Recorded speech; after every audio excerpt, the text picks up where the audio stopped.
be brave if you're brave. I'll be brave, but only if you're brave.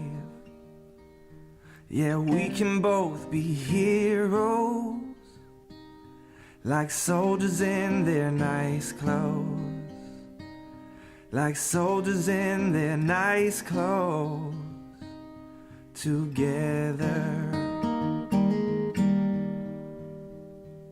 And it could be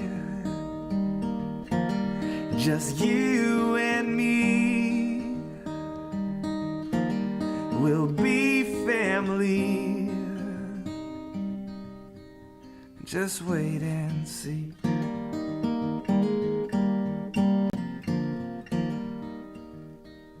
So I will fight if you'll fight.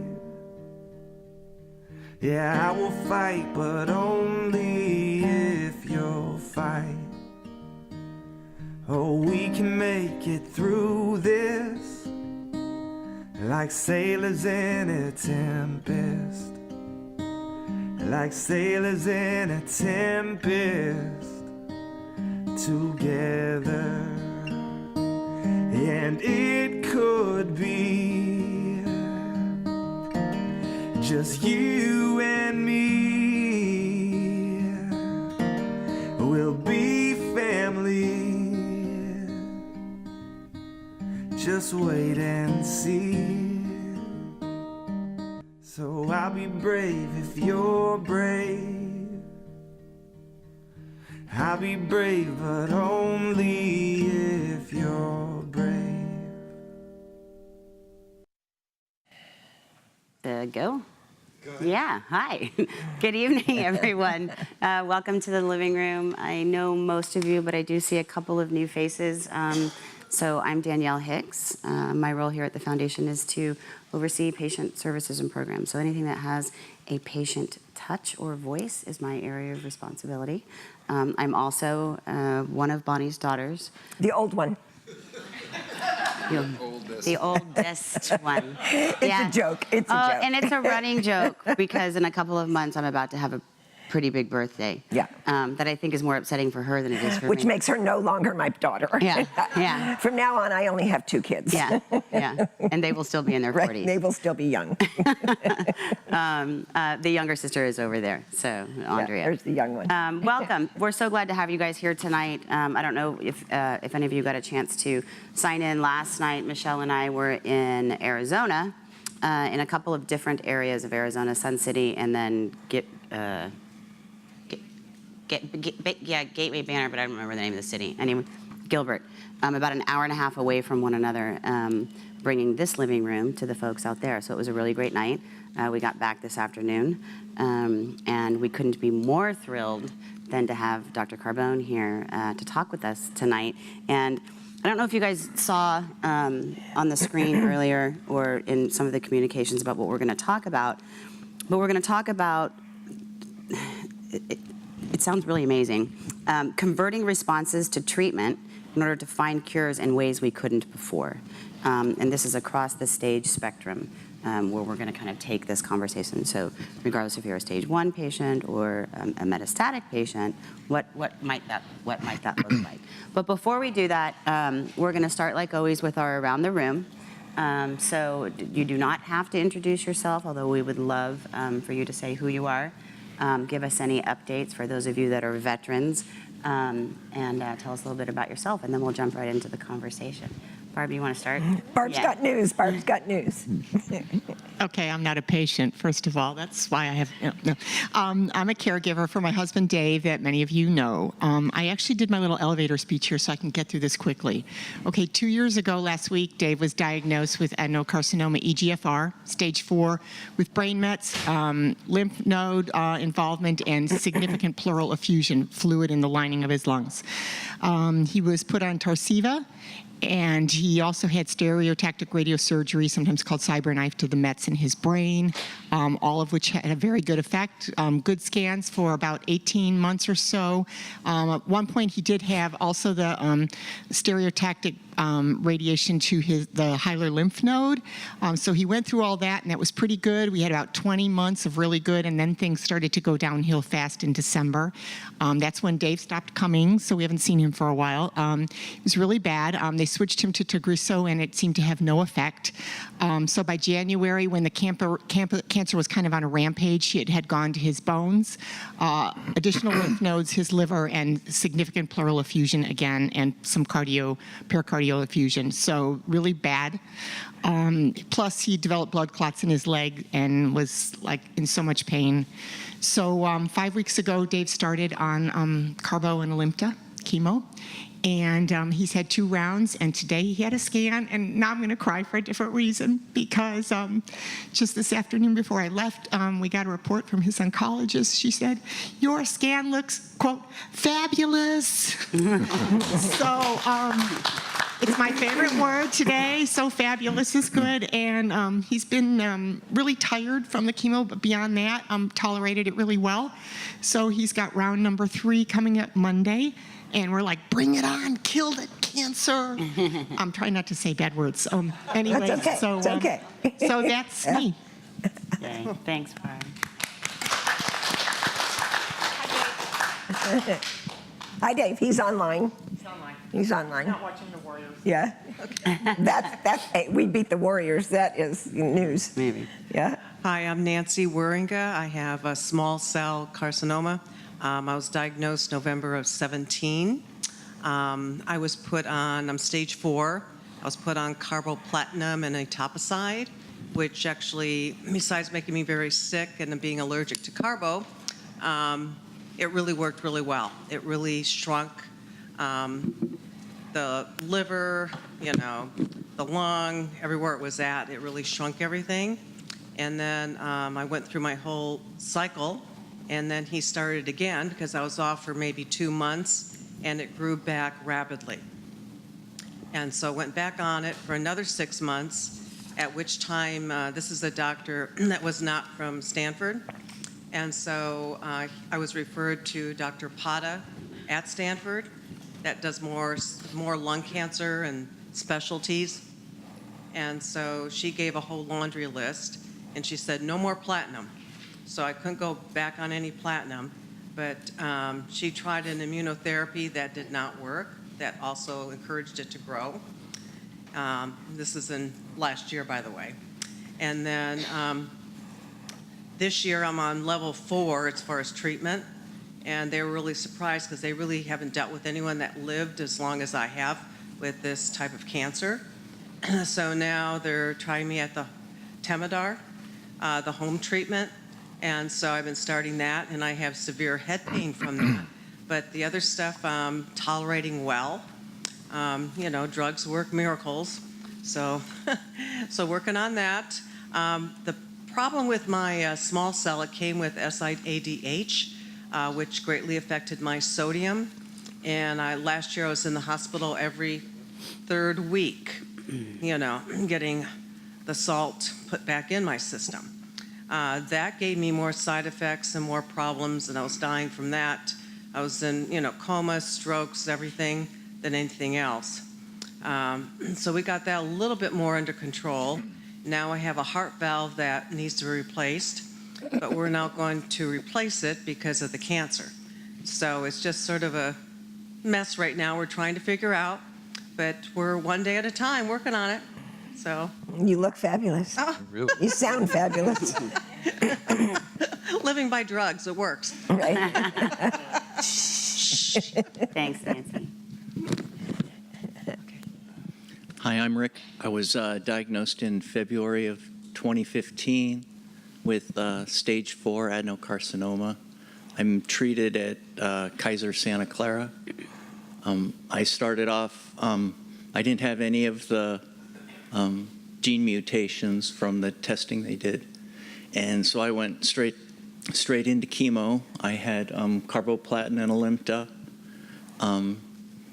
That lasted for about 7-8 months, and then I had progression in my in one of my adrenal glands, and they were able to surgically remove that. I was on chemo for 4 more months until February of 2016, and had with that I had clean scans, and I've been NED for no evidence of disease since that point. So last month was my 3rd year being NED, and fourth year from diagnosis. The only complication I really had after chemo was I had a big old DVT blood clot in my left leg that put me out of commission for about a month until they could do some surgery to clean it out. But during the whole thing, I retired, and I'm filling up my days with volunteering and coming to support groups. We work with volunteers here, just so you know, Mr. Retired. It's interesting how the first 3 stories are successes of chemotherapy. Exactly, exactly. And that's so good to share, right? Because It so is. many patients are, especially in this world of TKIs, they're afraid of chemo. And chemo still is a good drug, right? I'm Rick, and I'm with my wife, Tina, and this is going on 9 years that we've been doing this. It's 8 plus years. He likes to round up always. Right. That's okay. That's okay. The opposite.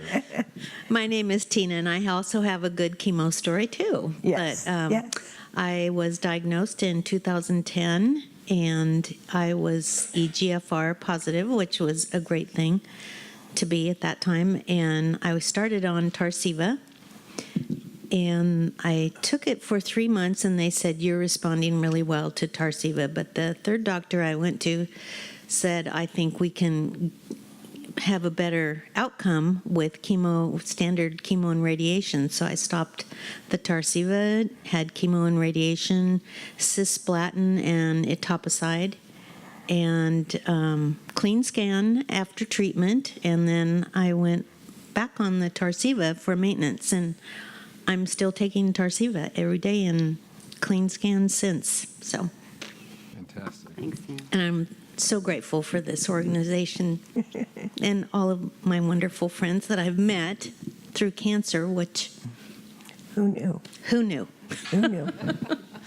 But it's great. I'm Ron, and I'd like to introduce to you my date for the last 53 years. 56. He wrapped it. But who's counting? Who's counting? you just flunked. Yep. That's all right. I love it. I'm Joanne, and I was diagnosed in September of 2016, stage 4, after a year of misdiagnosed coughing with a primary physician and ear, nose, and throat people and allergy people and the whole 9 yards. As Tina said, if there's anything fortunate, I was EGFR positive, exon 19. I was put on Tarceva, which had an immediate effect of shrinking everything beyond normal, according to my oncologists. And I was, that lasted for 2 years. At about the 2-year mark, a blood biopsy research study that I'm in at Natera showed that I had an increase in circulating tumor DNA in my blood.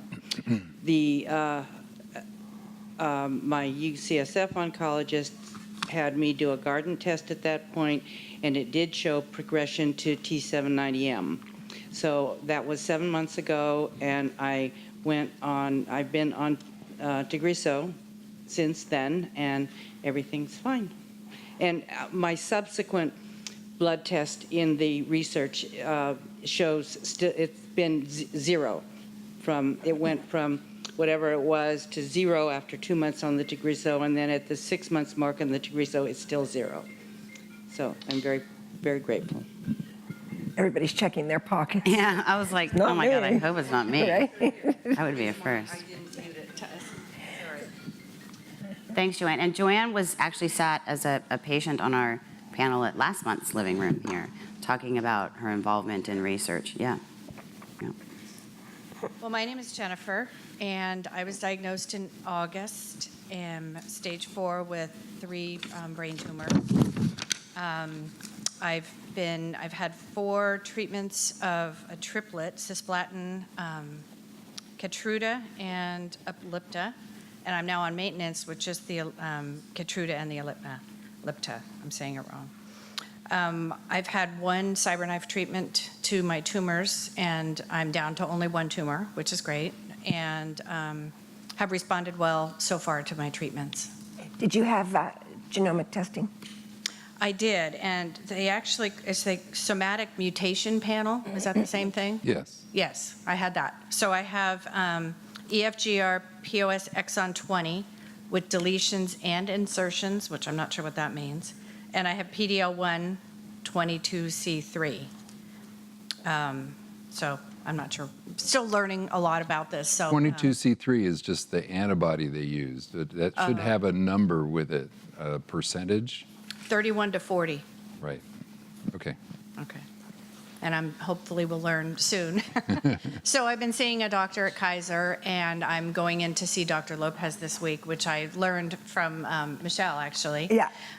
So I'm seeing him. I just had a PET scan today, and I'll be seeing him on Thursday, so I'll be getting a second opinion. So it's nice. I'm staying within Kaiser for the first second opinion, and if I need to go outside, I'll go to UCSF. But And he works really well with UCSF as well, so fantastic. you've got that for a backup. great, great. And you should know that there are some new drugs, really exciting new drugs coming down the line for exon 20. Great, great. I saw today. But if what you're taking is working, don't change. So far, so good. Yeah. And it sounds like I'm learning as this goes on that it sounds like that your mutations can change just under treatment. So, That's a long discussion. yeah, I'm sure. They can. Yeah, I don't know if it's a treatment or if it's just the cancer doing something different. But anyway, I'm very happy to be here, and thank you for having me. And good questions for Dr. Carbone later when it's Yeah. Q&A time. Yeah. Thanks, Jennifer. Thank you for coming. Thank you. Hi, I'm Sally, and I entered the International Early Lung Cancer Assessment Program in 2004 because I was at high risk for developing lung cancer. And 5 years later, one of the nodules grew, and I had surgery, had my lower right lobe removed, and it will be 10 years on Sunday. Sally's our Do have poster a child for early screening. detection Right. and screening. Yeah. Right. Early detection. I said you're our poster child for screening. So did you meet Claudia Henschke? I don't remember who I met. Oh, okay. Yeah. She ran that program. Yeah. Oh, okay. But Sally did some work with some of the folks up at UCSF and Davis and others, right? In this whole early detection and screening space on our behalf. Fall apart. I don't Yeah, know what yeah, well, And Claudia Henschke, to Dr. Carbone's comment, was the very first speaker we had when we started the foundation, and we had our first gala at City Hall in San Francisco, and she was there with she is us. ILCAP. Yeah. Right. Hi, I'm Ina, proud wearer of the diamond.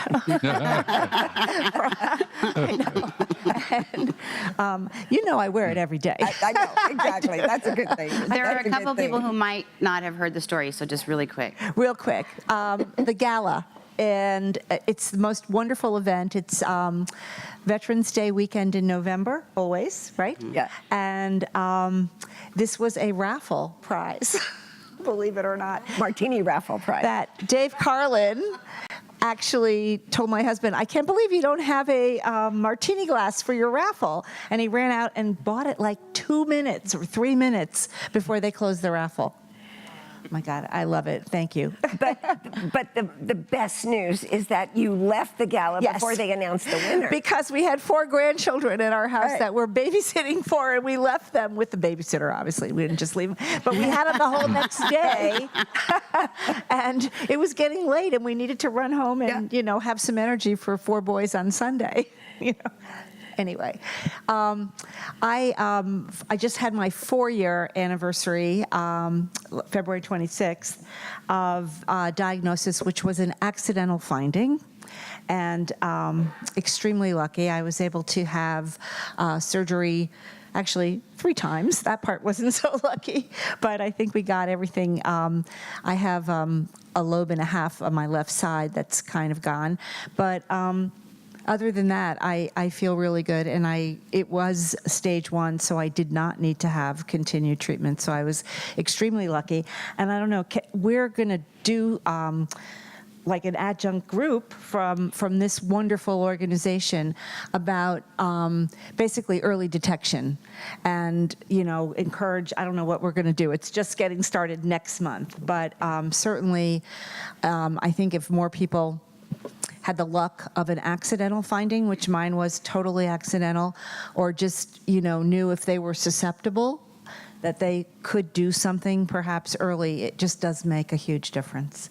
And I love this organization, and I'm very grateful to everyone here and Sally, who really encouraged me to come. We're going to talk about that a little bit later. Hi, my name is Nicole Stone.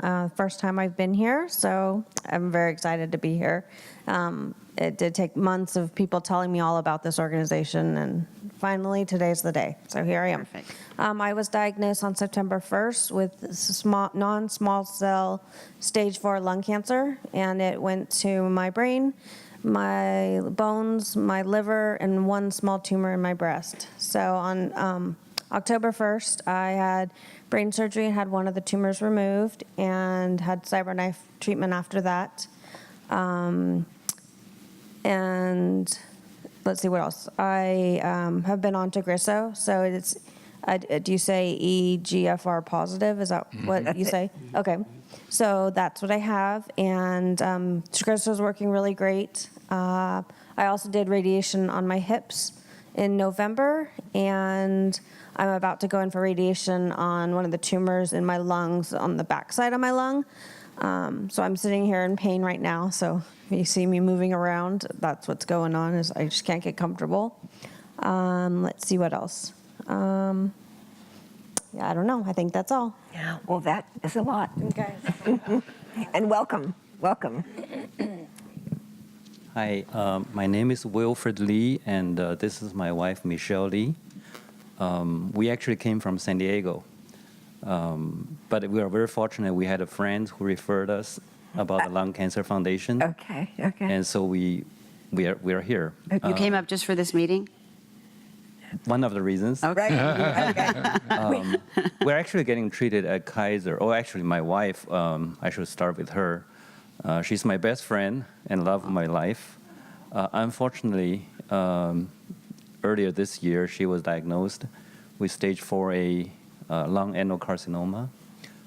Since early February, we've had 2 biopsies, endobronchoscopy guided with ultrasound. But we have not been able to determine her genomic profile, at least for either EGFR or any of the other mutations.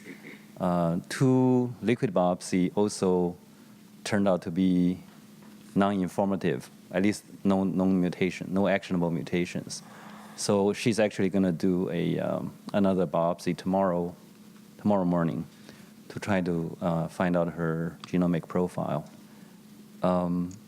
I guess I must say we are so happy to be here because it's been very hard looking for someone with stage 4 diagnosis. Oh, come here. Everybody, who has a stage 4 diagnosis? Right, everybody raise your hand if you're stage 4. And right. yeah, and also really encouraging to hear that, so many successful examples with chemo, because we've been really reluctant to take chemo as a first-line treatment. That's why we're still trying to determine whether we have or she has a targetable mutation. Well, in the I Chinese, love you saying we. yes, both- it is. It's great just to hear that, Yeah, isn't it? yeah. Yeah, But I feel. Yeah. In the Chinese population, about 60% of lung cancers have this EGFR mutation. Correct. So it's definitely worth looking very hard. Yeah. We'll talk to you later about that. Okay. Yeah. Now, you keep that in case you have a question later. Go ahead, Karen. Hi, my name is Karen, and I am an 11-year survivor. I had an accidental finding, completely shocked everybody.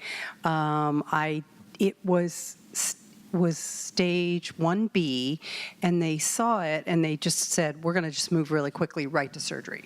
And I had the upper left lobe removed. I had the great fortune to have the oncologist, Fred Marcus, that Bonnie also had. That is his pictures up there. Yeah. That man is just unbelievable. So after 2.5 hours of discussion with him, we decided that I would go through chemo then. I had 4 cycles of carboplatinum and gemcitabine. And I've had many scans since, and I'm still clear. And I'm here because this organization is just amazing. There's just nothing like it. And I want to do all I can to support it. Very quickly, I'm Kazel, and I am Dr. Carbone's date for the night. Or for life. And the last couple decades as well.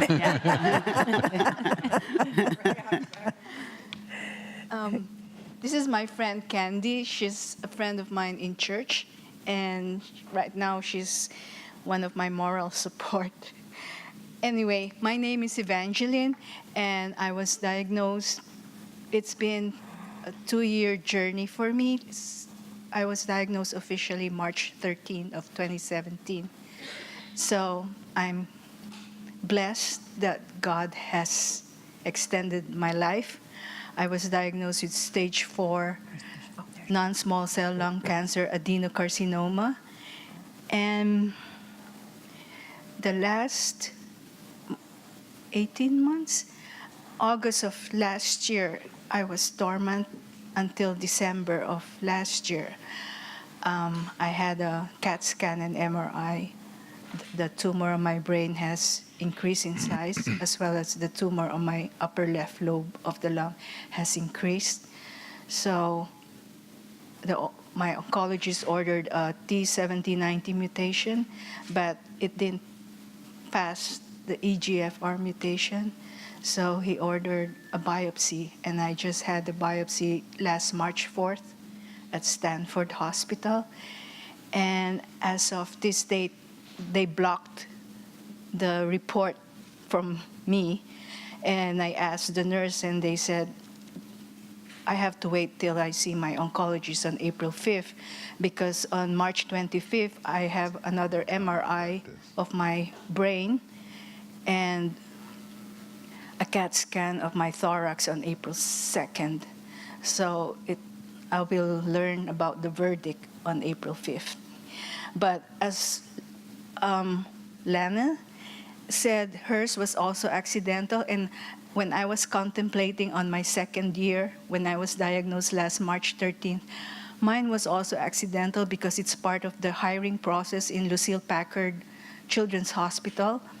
Before I started work, they required me to have a chest x-ray, and that's where they found out the TB was ruled out, but we found out that I have a mass on my upper left lobe. And so they ordered CT scan and PET scan, and that's how we learned that I have the NSCLC adenocarcinomas.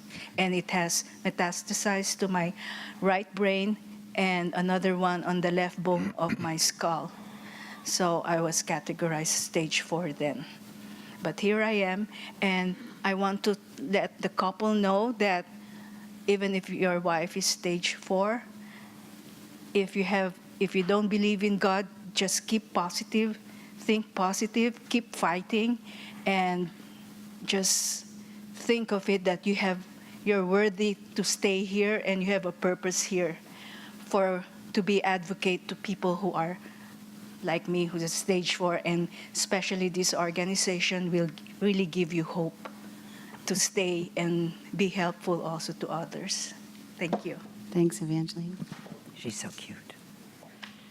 And she comes and volunteers here on a constant basis. If that's not enough, right? Jeez. My name is Katarina. I'm not a patient, I'm a caregiver. One of the 4 sisters who are caregiving for my mom. She was diagnosed in November of 2018 with stage 4, not such a mouthful, non-small cell lung cancer, adenocarcinoma. I would say kind of it was accidental too. She was babysitting my niece who got croup, and then she had a weird cough, went in. The biggest shock of our lives. She had a X-ray in April earlier of last year for something completely different, which didn't show it. So we don't know where this tumor came from in 6 months. It was over 5 centimeters. She did not test positive for any of the mutations. They tested it twice at PAMP and then at Stanford, where we're now. So she had 4 rounds of the carboplatinum, Alimta, and Keytruda, 2 scans. They showed stability, so no shrinkage, but at least also no growth, because it had been growing fast. And then she had the maintenance Alimta and Keytruda 3 weeks ago. She has it again this coming Friday. And the little bit of good news we had last week is that the interventional radiologist was really pushing for her to have a Plurix, the catheter, for the fluid removal, because the pleural effusion was bothering her a lot.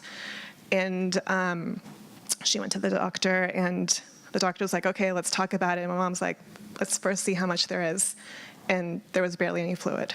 So that was good. Okay. Do you want to talk? Okay. I'm a caregiver for Solna. She has a pure GGO, accidentally detected in 2012. It was about 9 millimeters, and her last scan it was 19 millimeter, so it's growing very slowly. There's no solid component, so we're just monitoring it now and praying a lot. So GGO means ground glass opacity, which is the way it looks on a scan. Yeah, it's ground glass opacity, so that's what it looks like on the X-ray. So there's no solid component, it just looks like a little bit of cotton. So it's really hard to detect. And they were unable to detect it until they started doing really high-resolution scans with the CTs. So it does not show up on just a regular X-ray. X-ray. That's scary.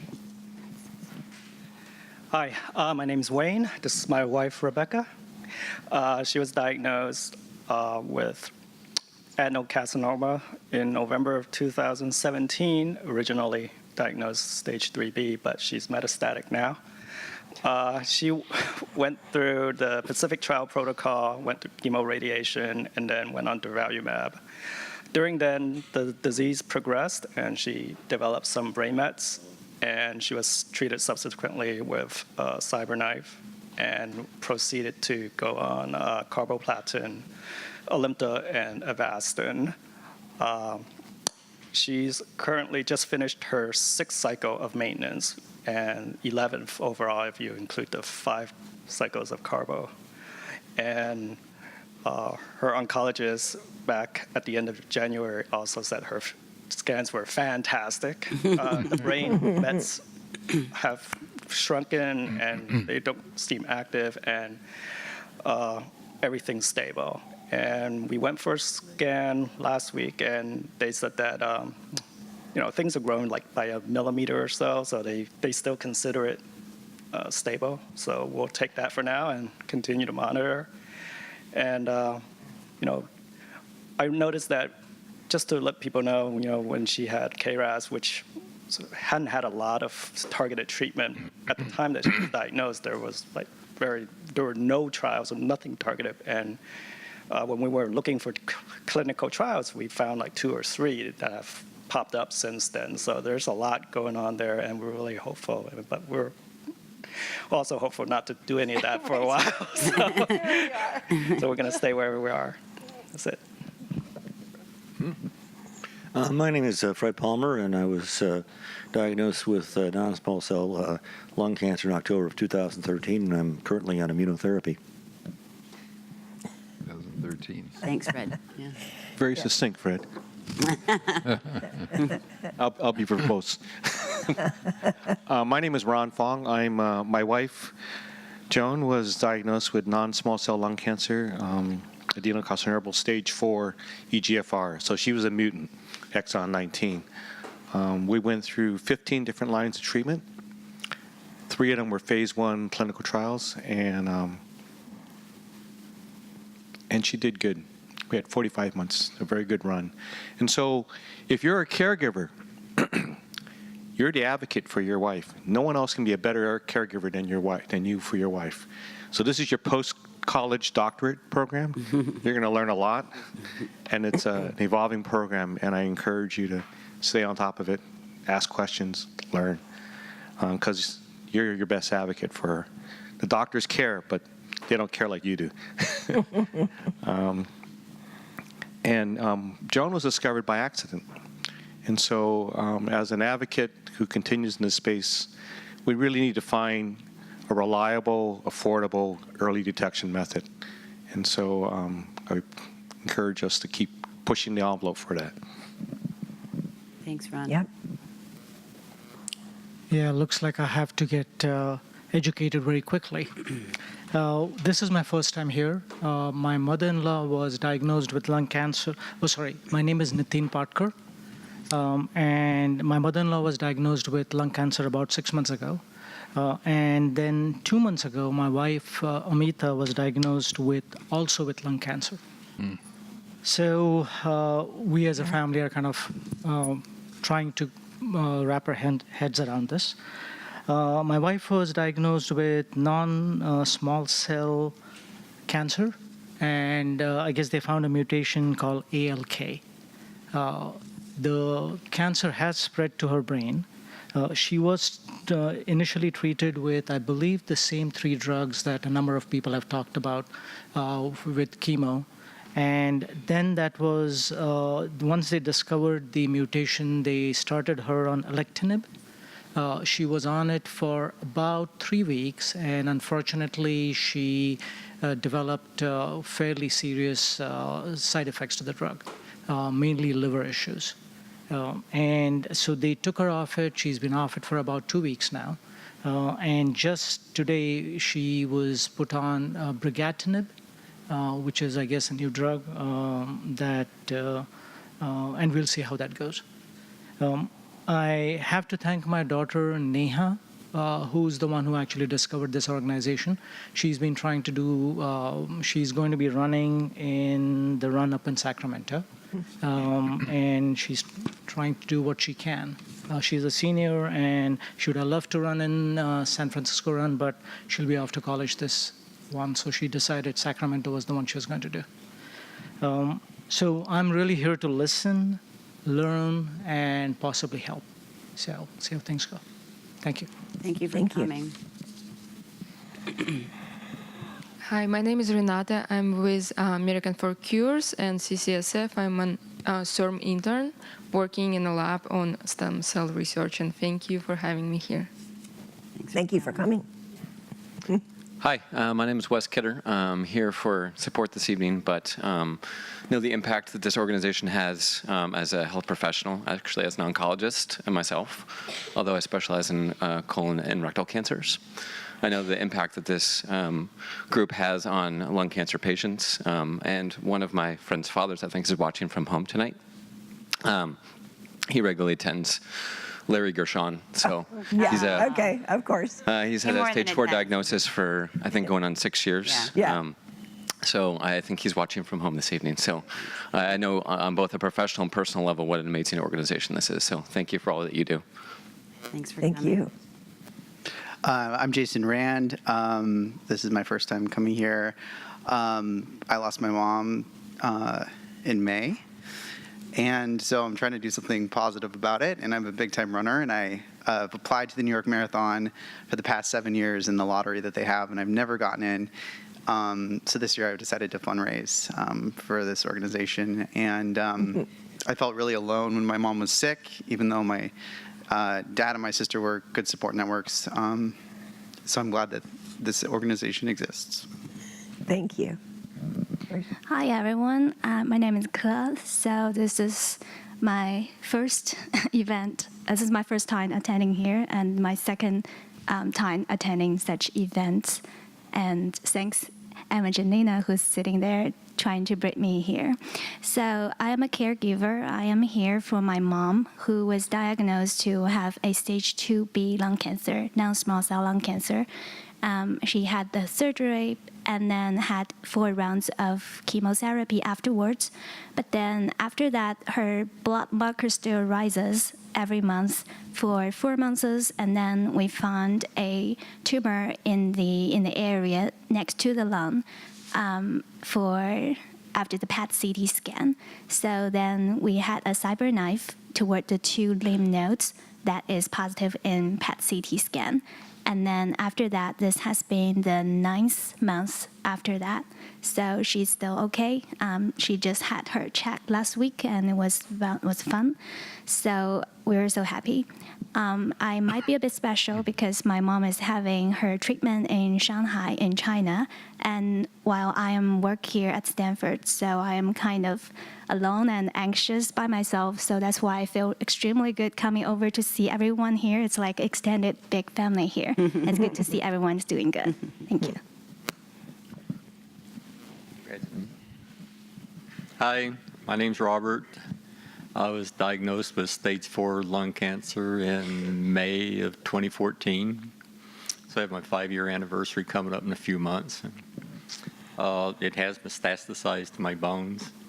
And I'm also looking for feedback. One of the treatments that we're considering is microwave radio frequencies to try to cook tumor. So if anybody has any information on that they could share with me, I'd appreciate it. I love what you called it. That's awesome, right? Cook dinner? We're just going to cook that right up. They're going to cook it.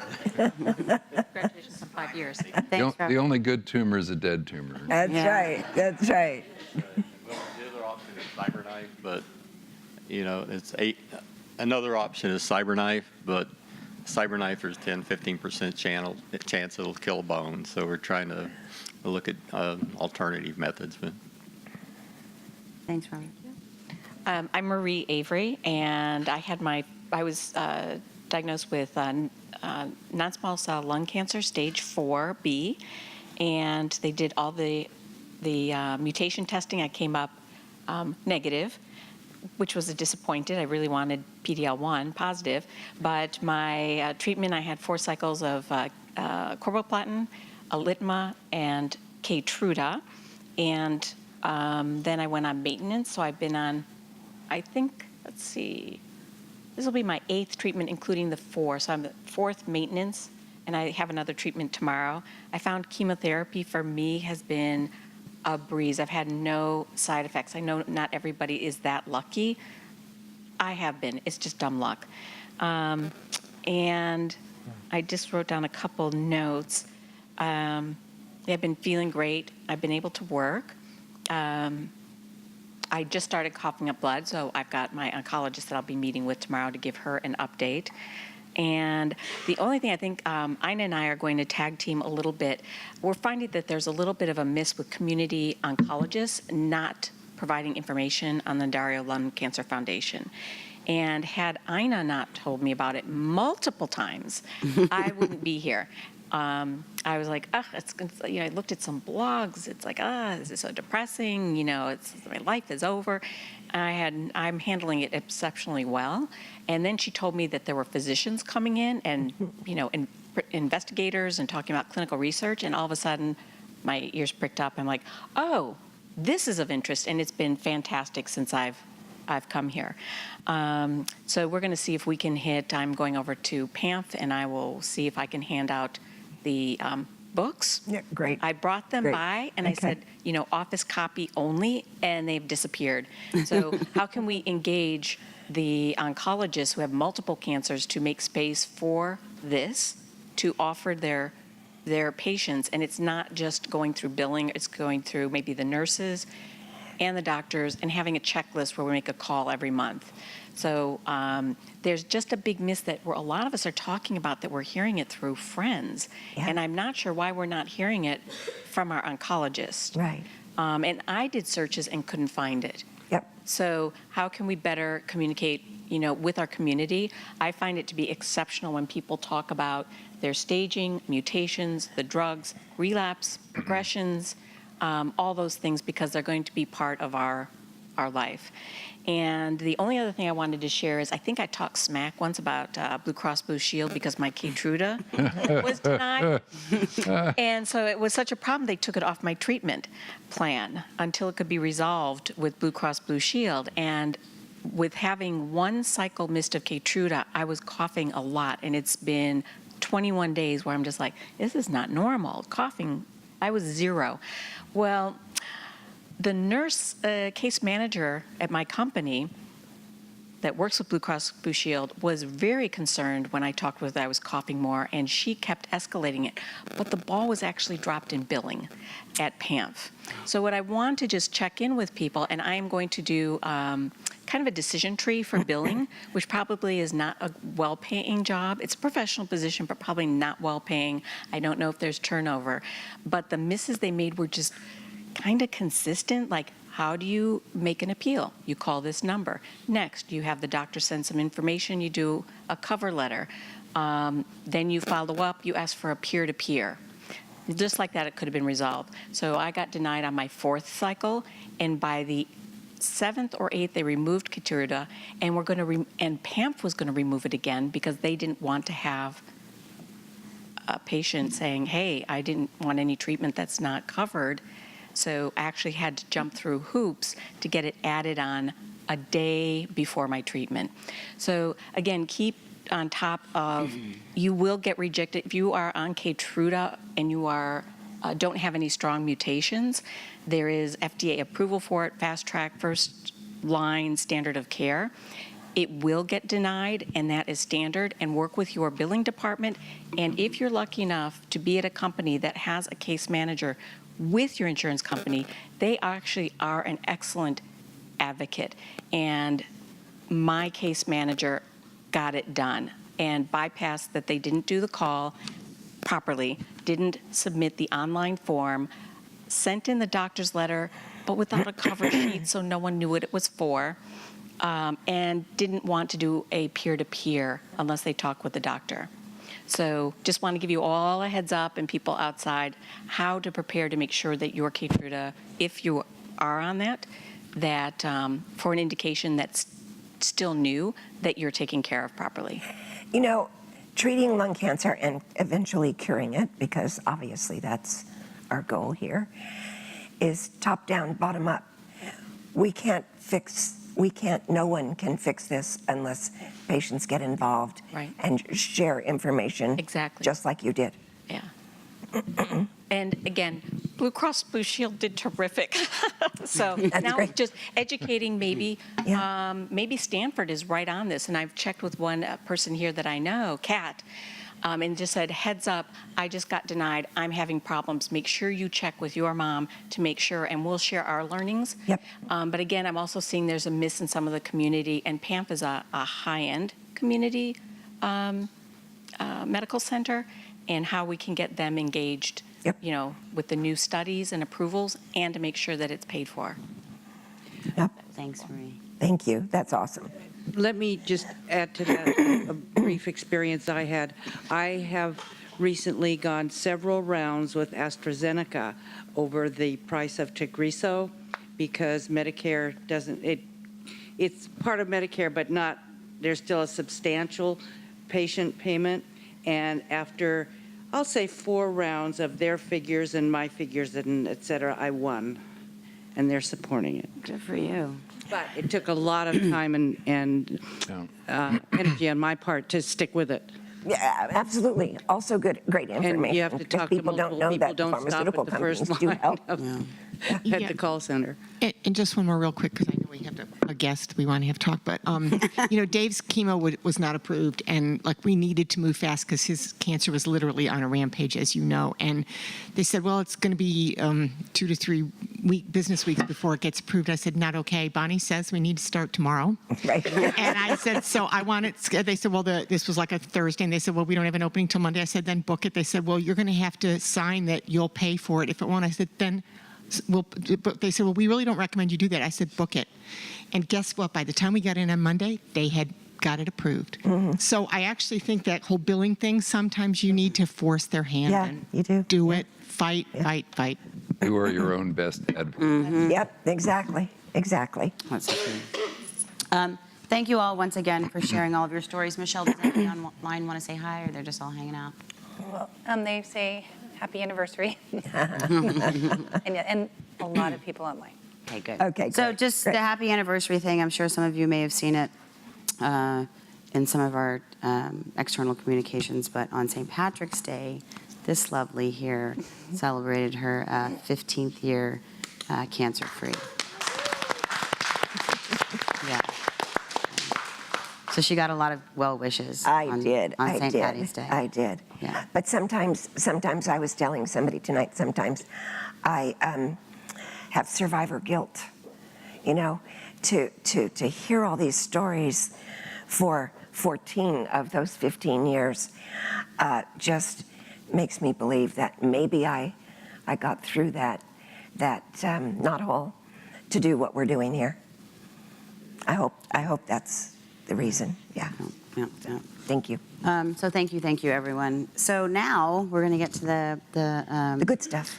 Well, The that more was than that good was stuff. No, that was all That good, was too. all good. That was all good. That was all good. We're going to talk about Now for something completely different. completely different, but I know it's something that we've talked about in sort of varying levels and during various talks here at the foundation. That it's a conversation that is going to mean something to each and every one of you in the room, everybody watching, and those that will come back and watch later. And it's talking about how new improvements in treatments are moving us towards a cure.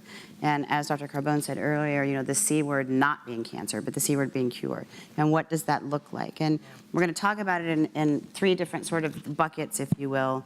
In the early diagnosis space, in the locally advanced space, and then in the metastatic space. So with that, I'm going to turn it over to Dr. Carbone. But before he starts talking about what this looks like in each of these buckets, tell us who you are and why you're here and why lung cancer matters to you. Well, I'm the director of the thoracic oncology program at Ohio State University. And I have had a lifelong specific interest in lung cancer and lung cancer research, and have seen tremendous advances in the way we manage this disease in the last 30 years. And I'm very happy to be involved with organizations like the Dario Foundation that's doing great work in empowering patients and informing them on the latest treatments. Also, the last president of the International Association for the Study of Lung Cancer, and he's really being modest about all of the things that he has accomplished. So, I mean, we could spend the hour talking about his accomplishments, but after you hear him talk, you'll get it. He's the real deal. Well, so what Bonnie and I talked about, what we should focus on at this meeting tonight, and I said, well, after a little bit of back and forth, I said, well, why don't we talk about curing lung cancer? People talk about treating lung cancer, but why don't we talk about progress that's being made toward curing lung cancer and research that's going on toward that goal? Because we've made a lot of progress, but there's a lot of room for improvement. There's a great painting on the wall of our cancer center.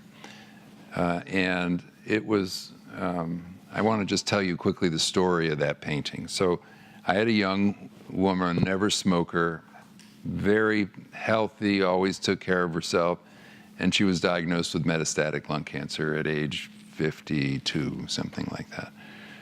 And we found that her tumor had an EGFR mutation, an exon 19, and we started her on EGFR-targeted therapy, and she, after a couple of rounds of that, we got a scan, and the scan was read as no evidence of disease. It had completely disappeared. So it turns out she runs an art gallery, not an art gallery, an art studio where they paint.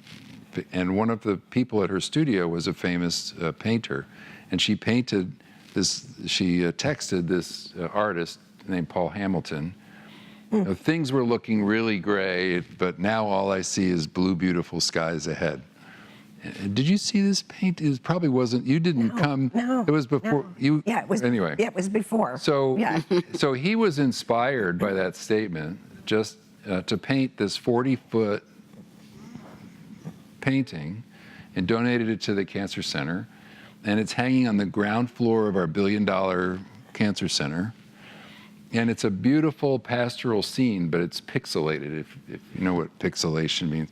And there's like missing panels.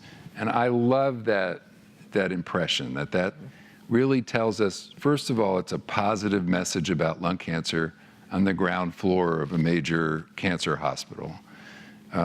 It's a beautiful scene showing that we've made a lot of progress in lung cancer, but it's missing pieces. And those pieces are, imply that we've made progress, but we need to do better, and there's things that we need to improve. So I like that message, and that's kind of the theme of what I'd like to touch on today.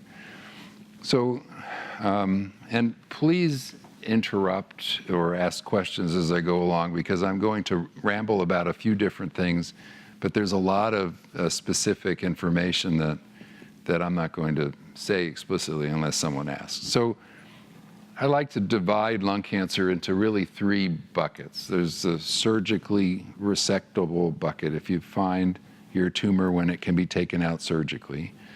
And then there's another bucket called locally advanced, where it's in one place in your body, but it's not possible to take it out. And then the third one is when it's metastatic and when it's spread to different parts of your body. And we have made amazing progress in all 3 buckets. We're going to start with the surgical thing. Still today, the best way to cure lung cancer is to cut it out, if you can do that. I mean, the surgical cure for lung cancer is about 50%, which honestly is better than any other modality at the current time. And you can't cut it out if it's spread or if it's advanced. And so we heard several stories about accidentally discovered lung cancer, and then they took it out and you're fine 10 years later. And if you hadn't fallen in the parking lot or had got a car accident and got that scan. Well, now there's 2 big randomized studies that show an improvement in lung cancer death rate by doing CT screening in high-risk individuals. And the older study, about 10 or 12 years old now, showed a 20% reduction in the deaths from lung cancer just by doing the scans. The newer study just was presented at a meeting recently, showed a 26% reduction in death in men and a 50% reduction in death in women from lung cancer. There's nothing you can do that's simpler than a 15-second helical CT scan. Yet, how many people in the United States do you think, and this is in the US, I'm not talking about in the Congo, right? In the US, what fraction of people eligible for CT screening get screening? Anybody take a guess? Take a guess. 5%. Yeah, it varies, but it's something around 2%. 2%. What fraction of women get mammograms? 80%. What's going on there? You have in fact, the number estimates for improving outcomes in lung cancer are better for CT screening than mammograms are for breast cancer screening or colonoscopies, et cetera. So I think it's really tragic in this country that it's not more widely adopted. Yeah. From my own experience, and which I was found earlier, as I said before, a lot of internists or primary care doctors don't want you to have it because you're exposing yourself to radiation. Exactly. So I think our main thing is to educate these doctors that even if you're not at risk that much, so you have 1 or whatever, but if you are at risk, I had that example when they didn't think they had the funding to go on with that study, and I was told if I wanted to, I could pay for it myself at what insurance would pay.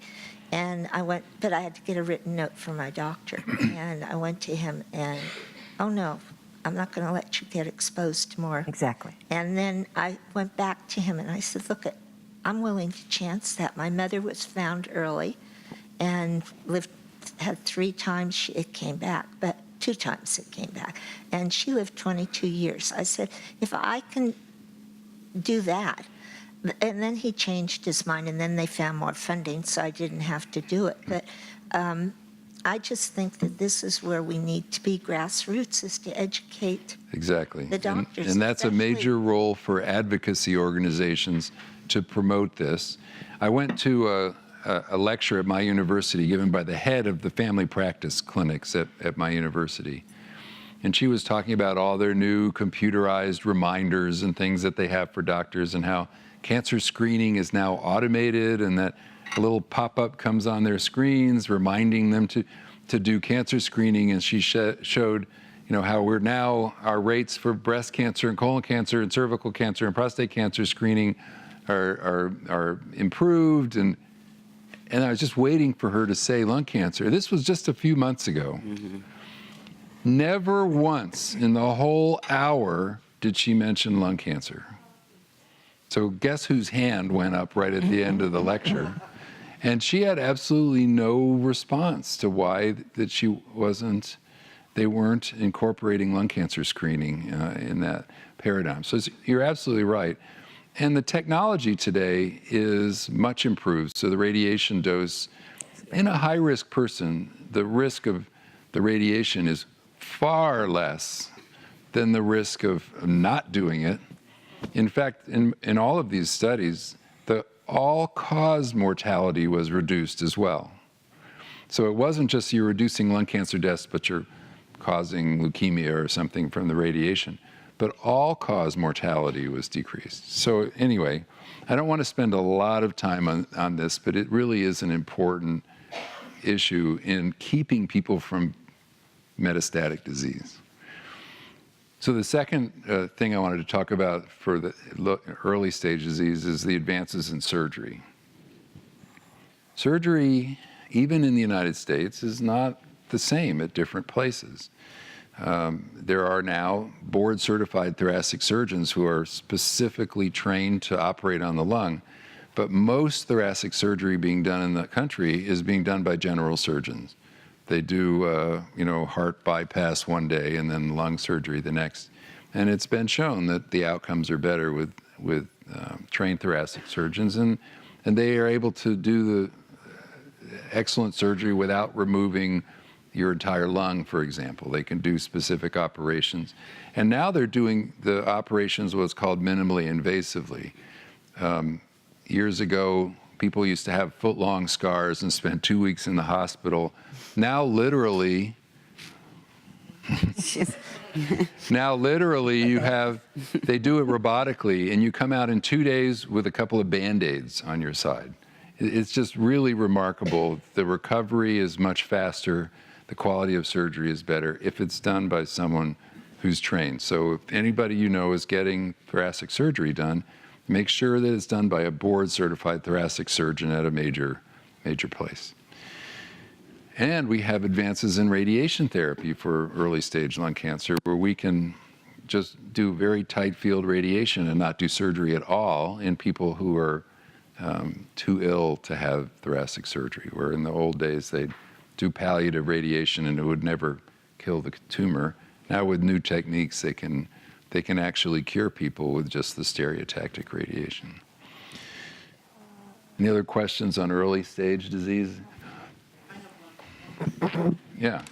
You mentioned screening of screening eligible people. What is screening eligible? Well, right now the definition of it is that insurance will pay for it, but it's basically the criteria for entry into the clinical trials that showed improved survival. And that typically is 30-pack year smoking history. You have quit less than 15 years ago, between the age of 50 and 80. And in that population, actually, the prevalence of lung cancer, if you just take 100 people with those characteristics, 1 or 2% of them will have lung cancer and not know about it. It's very high prevalence. So a huge issue is trying to figure out how to diagnose lung cancers that happen in other people, even never smokers. And that's an area of active research that is a very important area, but we could make a huge dent in lung cancer outcomes. In the latest study, they looked at the data from the period before the screening and period after the screening. And before screening, 70% of people were diagnosed with metastatic lung cancer, 10% was stage 1. After the screening, or in the screening study, 70% were diagnosed as stage 1, 10% as stage 4. I think currently right now, and I'm repeating myself if you guys watched the living room last night, but in the US alone, there was somewhere between, depends on what data you're looking at, 9 and 10 million people that qualify for this screening. And it that also are doesn't, not using it, yeah. It also does include a familial presence of lung cancer, right? It should, but often it doesn't. Right, right. So that's a long discussion, Yeah, but we exactly. really need to better define those populations. Maybe the last thing I'll talk about is we're doing some clinical trials now combining immunotherapy and targeted therapies with surgery. Right now, the surgery followed by chemo or radiation is the standard of care, but I'm running a national study right now with immunotherapy. You're giving 2 cycles of immunotherapy before surgery. And in a 10% of the cases, they're taking out the tumor, and there's no tumor there. After just 2 doses of immunotherapy, they've completely eradicated all sign of the cancer in these patients. So I think that in the future, we'll see a routine application of immunotherapy, at least, to early stage lung cancer. And by eradication of the tumor, do you mean like total cell death? Totally gone, no evidence of cancer in the surgical sample. And that's, I think, remarkable. Even today, even in an early stage lung cancer, if you take it out and the surgeon says he got it all, you've got about a 50-50 chance that it'll come back and you'll die from it anyway. Yeah. So what are the pros and cons of doing that treatment before surgery versus after surgery? It's not really known which is better, but we decided to do it before so that we could do biopsies and study the samples before and after and try to figure out why some people respond and why other people don't respond. But it's possible that before is better than after. We just don't know that. But I think that is in the future of treatment for early stage. The other thing is it's not known whether using the kinase inhibitors for the driver mutations is a good thing to do with surgery. And there are research studies on that too. Oh, yeah. Sorry. Kind of related to what was asked was, are there any genetic components that have been established for lung cancer? I mean, the reason we wonder is because her mother-in-law has cancer and my mother does. Her daughter does. And now we're, of course, worried about, our daughter or our children. So that's been an area of intense investigation. In breast cancer and in endometrial cancer, there's very clear genetic familial associations with BRCA mutations, and in colon cancer, Lynch syndrome, and mismatch repair. But it's been much harder to define in lung cancer because smoking is such a strong risk factor. And smoking tends to occur in households too. So you have a household with 5 family members, they tend to all be smokers, and so they're all at increased risk of lung cancer. So finding genetic predisposition is not easy. Though the Alchemy did recently do a clinical trial, and I identified a particular gene mutation actually in EGFR that is associated with increased risk of lung cancer. And that would come out in the genetic analysis of the tumor. But I do think that there's likely to be some genetic predisposition, but often it's hard to find. So I have a question. I did do the genetic testing, and I did find that one of my parents was a carrier, and that I need Of what? of lung cancer. Okay, did they? So I'm not able to really tell you what I was told, but I do know that I now need to worry about my children and getting them tested. Oh, you were told that? Yes, I was told that I will need to. Just because your parents had it, or because they We found didn't know something my in your parents had it, genetics? But they found it. They found it. Well, yeah, again, I really can't But tell. have you remember what- spoken to a formal genetic counselor? Yes, yes, I have, and I was supposed to do a follow-up appointment in January, but we went to Hawaii instead. So I need to. You have your book- priorities straight. Right. So I do need to book that appointment, but he did tell me that I should ask Yeah. my sister and my brother if they want to come in, because I have a half brother, and then we'd figure out which side of the family it was on. It would be very interesting to figure out what. And you know, Dr. Carbone is also the chair of our Alchemy Foundation, the Adario Lung Cancer Medical Institute. And we're working with an entity in Dana-Farber that's running a genetic study. It's called Inherit. Okay. And I think we would love to talk to you. Well, it would be very interesting to see the details of the genetics. Yeah. Okay. Yes. But if you had a genetic counselor tell you that you should have your family checked, then you should do it after Hawaii's fine. Yeah, well, I have one graduating, and we had a lot going on that we decided to wait a little. Because I did find one of my patients in my clinic had this EGFR mutation and inherited. Let me just maybe back up a second and talk about gene mutations in lung cancer. You hear about these gene mutations. 99.9% of the gene mutations we talk about are what's called somatic mutations. In other words, they aren't in every cell in your body. They happen in the cancer and make the cancer grow.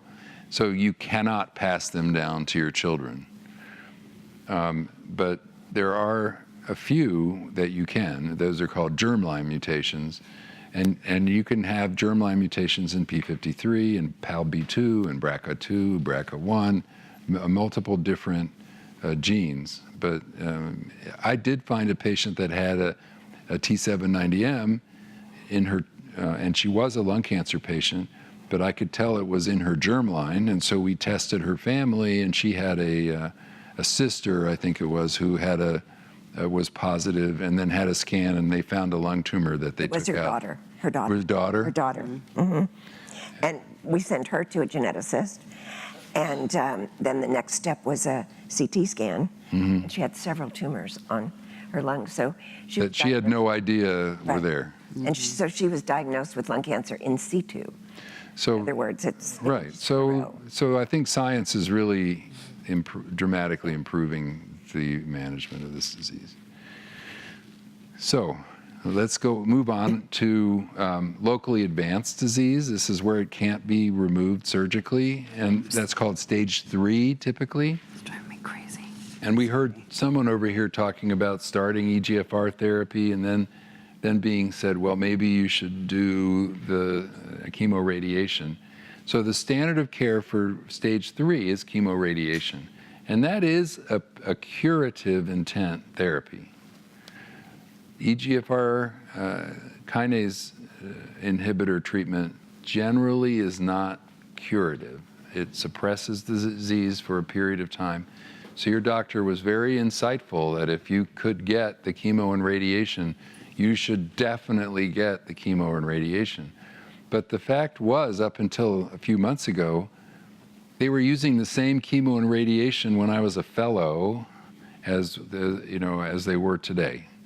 And they were having 20% cure rates. But there was a very recent trial, we heard it mentioned somewhere, Pacific trial, that maybe I forget who mentioned it, right? Which is the first study in decades that actually showed improved survival in that population with the addition of durvalumab and immunotherapy.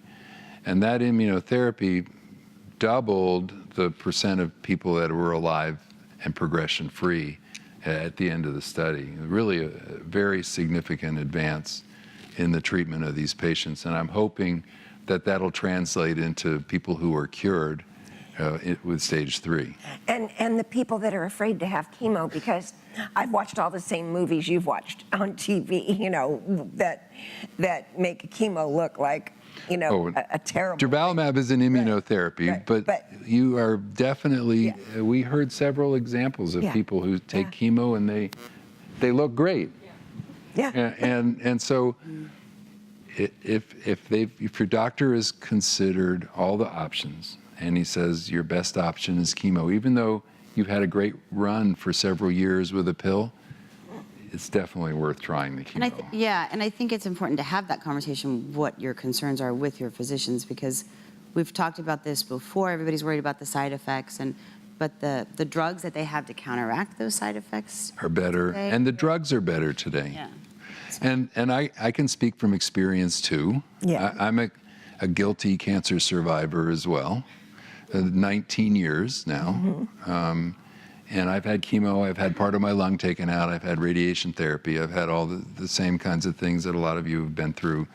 And I understand chemo, we say it can be tolerable, but it, you know, it is strong medicine and everybody responds differently. Absolutely. Absolutely. So anyway, that's a side note. Yeah.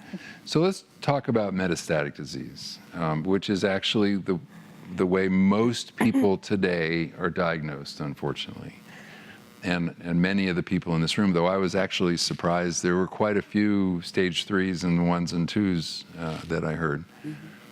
When I used to meet a new patient with a diagnosis of metastatic lung cancer, on my very first visit, you know, they often had the deer in the headlights look, and they just you weren't really processing everything. The day before, they were most concerned about what to make for dinner, and then today they're being told they have stage 4, and they look it up on the internet, and there's 4 to 6 month median survival. And I start talking to them about all the new treatments and the new genetic targets and the immunotherapies. Actually, back then, years ago, on that very first visit, I try to be very honest with my patients, and I used to tell them, metastatic lung cancer is treatable, but incurable. And I said, we can prolong your life, but it will come back. Now, with the new advances in treatment, I don't say that anymore. And let me just give you an example. So, with the new treatments of immunotherapy, there was a study called Keynote-10, which was one of the first trials of pembrolizumab. You dropped something back there? It's important. It's one of the first trials of pembrolizumab. And the way the trial was written, they almost didn't expect anybody to live 2 years, and so they just said, we'll stop after 2 years. Turned out, a reasonable fraction of the patients, in fact, in that study, I think it was 79 patients, reached the end of their 2 years of treatment. And you have to understand that historically, the average survival for metastatic lung cancer from diagnosis to death in the United States, you know, not in third world countries, was 4 to 6 months. These are people that have been diagnosed with metastatic disease, and actually this was a second-line study, so this was the second treatment that they got. These are people who were alive and progression-free 2 years after starting second, third-line treatment. And so they stopped the treatment in these people. And most of those patients could stay off the treatment, and at the end of the analysis had never recurred.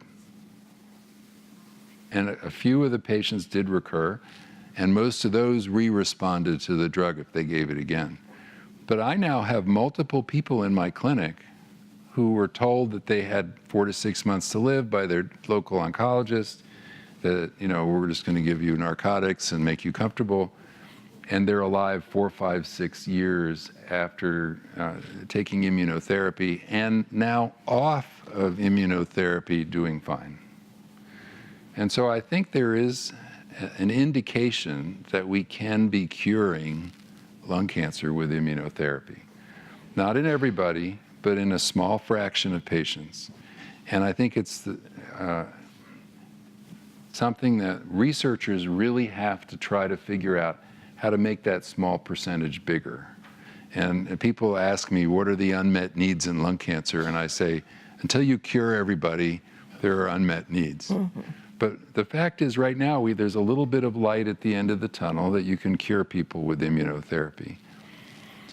Now, does it matter which type of immunotherapy? Like, how do you as a physician determine which drug you're going to give the patient? Well, that's part of the problem is none of these drugs have really been compared head to head. And we used durvalumab in the chemoradiation patients because that was the study that showed the survival benefit. We used pembrolizumab with chemotherapy because that was what was used in Keynote 189, which is a study that showed better outcomes.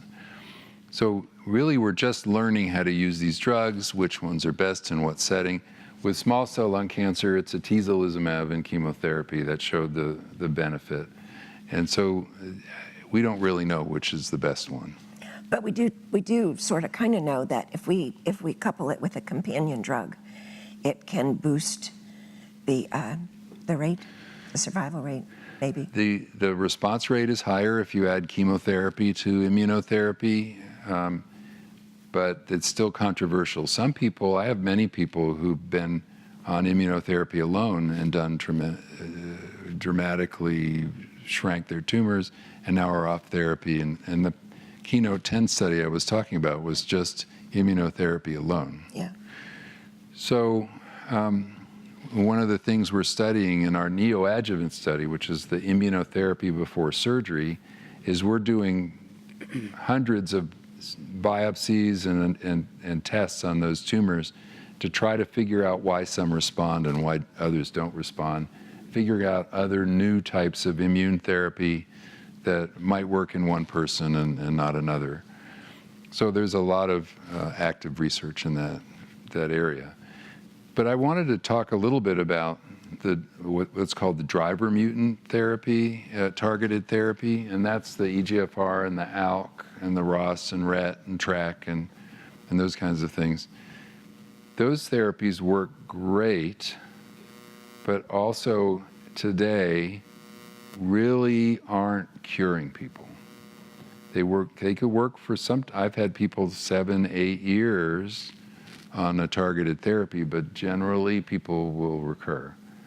And so we can be happy with the progress in the targeted therapy space, but the fact is that we're generally not curing these people. And one of the things that we heard about earlier is I think we need to research how to convert those responses to cures with driver mutant tumors. Unfortunately, EGFR, ALK mutant tumors tend not to respond to immunotherapy. So that's probably not the answer to the EGFR, ALK mutant tumors. We have research in my own lab that looks at why we're not killing off all the cancer with these targeted therapies. So, like my patient I told you with that painting, the Blue Beautiful Skies painting, people have dramatic responses. The tumor can even go away completely on scans in just a few weeks. But there's always a little kernel of cells, some few cells left that aren't killed off by that drug that end up growing back out. And we have an active research on trying to figure out why those cells didn't get killed. And so what we talked about a little earlier was the paradigm of other diseases that we are effectively controlling by combinations of therapy. So in the early days of, say, leukemia or lymphoma therapy, they were giving single drugs to patients. They were getting great responses, but it always grew back. Then they figured out combinations of treatments to give right up front to a patient, and they cured people. And I firmly believe that with the targeted therapies, that if we figure out why that last little nidus or little kernel of tumor cells aren't killed by the the Tagrisso or the alectinib, then we can put in another drug that kills off that last little bit of the cancer. And maybe we can treat these tumors with 6 months of therapy like we treat a lymphoma and cure these people. I don't know if you remember or not, but Tony Mock came and spoke at the Lung Cancer Congress a few years back for our lectureship award. And his whole conference was about, his whole lecture was about hitting it hard. Hit it hard in the beginning. Yeah. Instead of waiting until you've progressed, and then hitting it hard. You know, so. Yeah. So yeah. I think that's an experimental approach, and we have a paper we published recently that has one of these mechanisms, and there's a new drug out there that we show in animals we can improve outcomes by combining, and we're trying to study it in clinical trials. But it's an area of active research. And just one quick thing is that another message I tell patients is, you know, this Tarceva has worked great, but your tumor is very likely to get resistant to it. But science is improving the way we treat patients, and we're having new drugs and new trials and new approvals almost every month.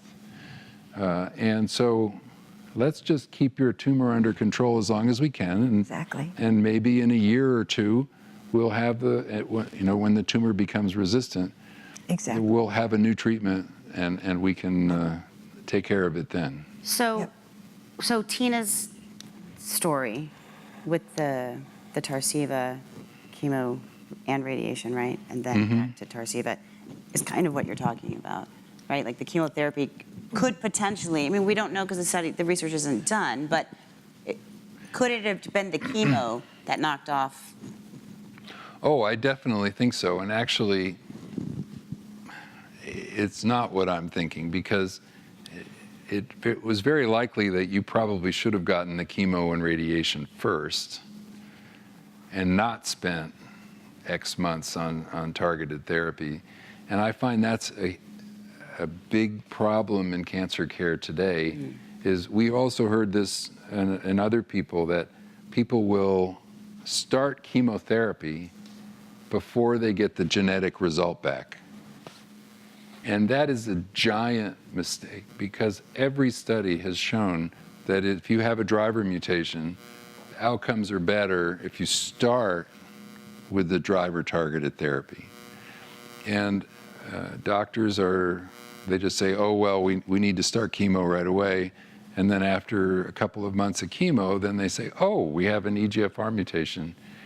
And then they switch over. That's really not optimal therapy. Right. The optimal way to treat advanced lung cancer is to do the genetics, understand what's driving your cancer, and pick the best treatment first.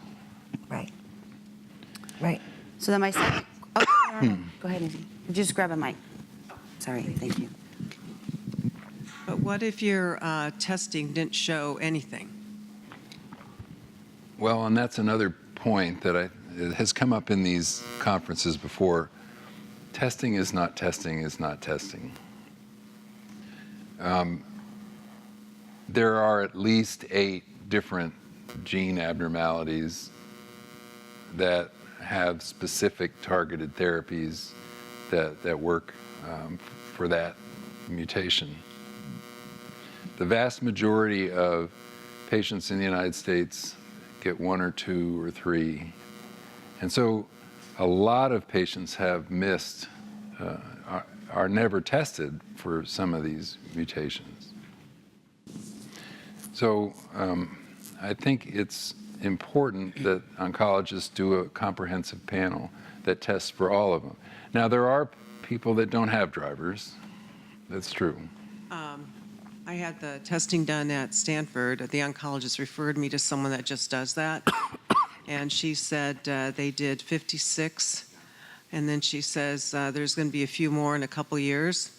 So if I was around in a couple years to come back and do it again. Yeah. But at the point, there was nothing.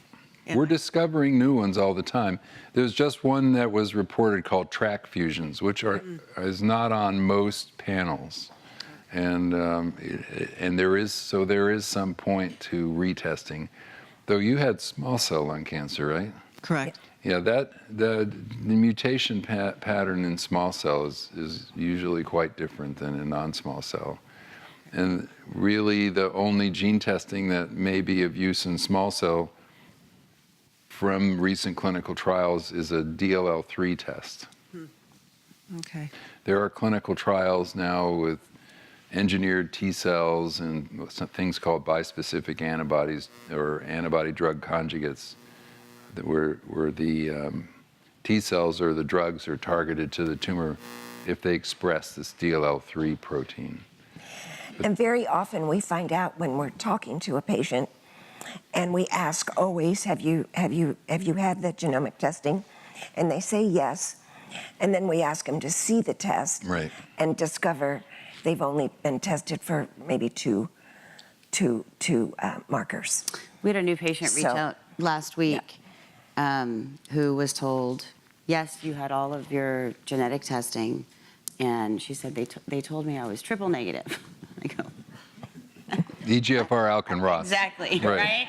And I was like, okay, hold on. I mean, after we dug into it, that's exactly what it was. The octuple negative, maybe I would believe. Yeah. But I had a patient recently that had widespread bone metastases, and she was actually loved horses and was, unable to take care of her horses or ride because of all the bone metastases. And her doctor had done 2 or 3 gene mutations, and I said, I really would rather wait until we get the results back. Her doctor wanted to start her on chemo immunotherapy, but we found a RET fusion in her tumor, and there's a great new drug for RET fusions that we got for her on a clinical trial, and within 2 days she was pain-free on that drug. Yeah. And it's just remarkable. No chemo side effects, on an oral pill, pain-free in 2 days. Yeah.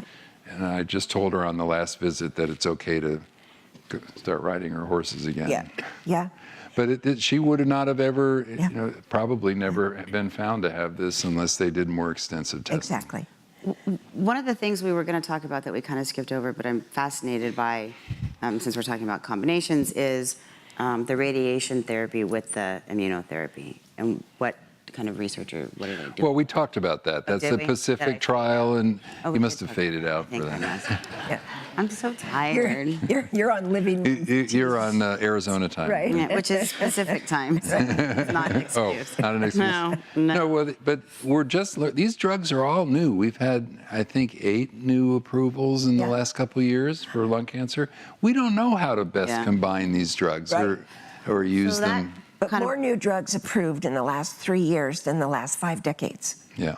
That's the speed this is traveling.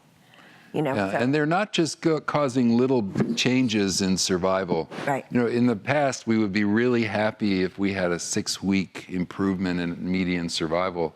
Now we're talking about people who live 2-3 times as long because of a new, or 2-3 times as many are cured as the old drugs. These are really dramatic improvements in treatments.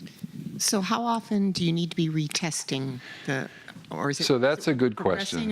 The actual truth is that most of the time, the true driver mutations that are sensitive to these pill-type therapies exist right from the very beginning and don't change. Now, there are exceptions to that. So the T790 is a new mutation that arises in exon 19 deleted patients, tumors that there is a targeted therapy for. But now people are starting the Tagrisso first line instead of waiting for T790.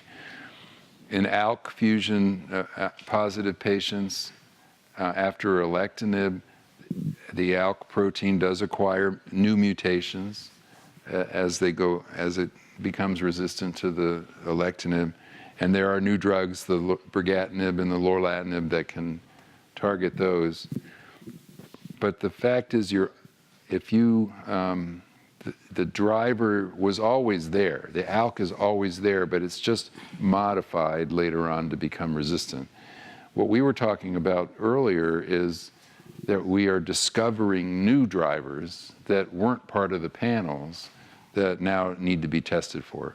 BRAF mutations, for example, were never tested for in lung cancer, and now the FDA approved a treatment for BRAF mutations. The RET fusion I'm talking about is now got a great drug.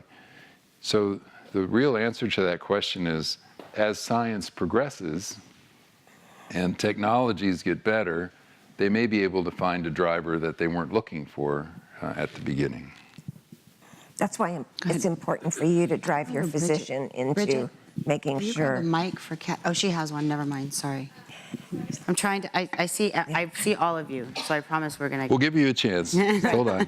I just wanted to go quickly back to the genetic testing because Marie had shared her experience with things falling through the cracks or being done incorrectly, and we had an issue too. So just to put it out there, so people are aware. We went from PAMP to Stanford, and then in early December they were going to do that testing, and long story short, found out that the lab canceled the test without telling the oncologist. And it was with my sister calling because we wanted a second opinion just to be, good daughters and get second opinions. We found out they were like, there's no tissue, but there was. They just never They never bothered testing. But it just, and that caused a lot of stress. So we went to Foundation One, and we'll find out on Friday from the oncologist. But back to the whole point of patient advocacy, and it feels like we even feel like we dropped the ball. Like we were supposed to have this all early January, and we're having it now end of March, and we feel like we should have just been monsters or something. Well, the sad thing is, how many of you went to medical school? You did. How many of you have PhDs in genetics? You don't have a PhD in genetics. You can't, it's really sad in a sense that you have to tell your doctor about X gene test, or, you have to be the one that tells your healthcare insurance that you really need this drug and this is why.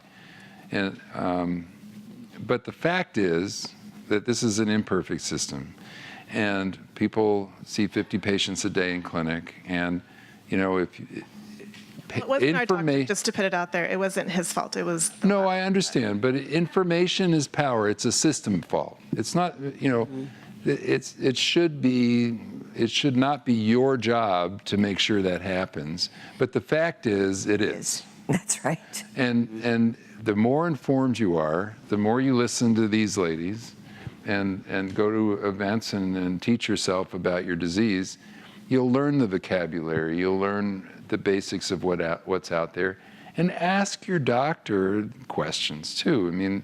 He's not there just to tell you, it's a two-way street. If you have a question, make sure you get it answered, because you are the best person to shepherd all this through.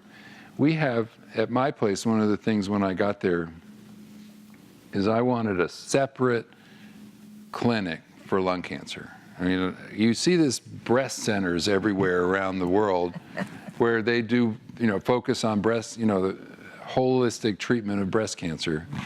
But, how often do you find a lung cancer center where all they do is lung cancer in the whole clinic? So I got a whole floor of our hospital, and I said, this is the thoracic center, and we have surgeons, pulmonary, radiation, medical oncologists. We have our own infusion center. We have our own chemopharmacy, and we have our own team of nurses and people that will do things like chase insurance companies and get peer-to-peer calls and get these things done because they understand the disease. And so it kind of emphasizes the role of a second opinion. Mm-hmm. Your local doctor may be a super smart, super nice guy, but it's really impossible for a general oncologist to stay up to date on everything that's going on in lung cancer or breast cancer or colon cancer. So it doesn't hurt to get a second opinion and find out that this test was missed, or there's a new drug that just was reported at a meeting that your doctor may not have gone to that could make all the difference. And it's really sad when I make these peer-to-peer calls for my patients. You know, the doctor from the insurance company that's supposed to be my peer, right, is a pediatric infectious disease doctor or something. They don't know anything about lung cancer. Exactly. And you have to be nice. and inform them how they should respond to this request. I always tell patients, consider how you would be behaving if this was your child. And you would be behaving completely different. You wouldn't be afraid of hurting your physician's feelings. And I guarantee you that a physician is not going to be mad at you and hold it against you if you tell he or she that you'd like a second opinion. And if they do, you are really in the wrong place. Right. Sorry. I have a really horrible story about that, and I'm just gonna digress for like 10 seconds, and then I promise we're coming right here. Okay. Because I was horrified, and I didn't know this was a thing, and I hope it's not, but when we're talking about systems being broken, it was about a patient who was originally being seen down at UC San Diego. She moved out to Palm Desert. She's a single mom. I think she was in her late 30s when she was diagnosed. She progressed. She found She didn't progress. the cancer progressed. Sorry. Right. Thank you. Thank you. No, solid advice. She's not a bad girl.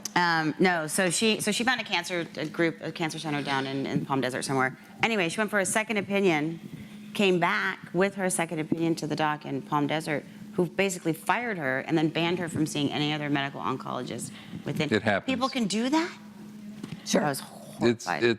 And that's a doctor you really need to switch from. Right, exactly. Well, she doesn't have a choice. Right. Fired her. And it's just terrible. No, but really, there are doctors that, or what they'll say is, oh, sure, it's fine to have a second opinion. I'm going to give you a dose of chemo before you go, just, because I can. Yeah. And I have it on the shelf here.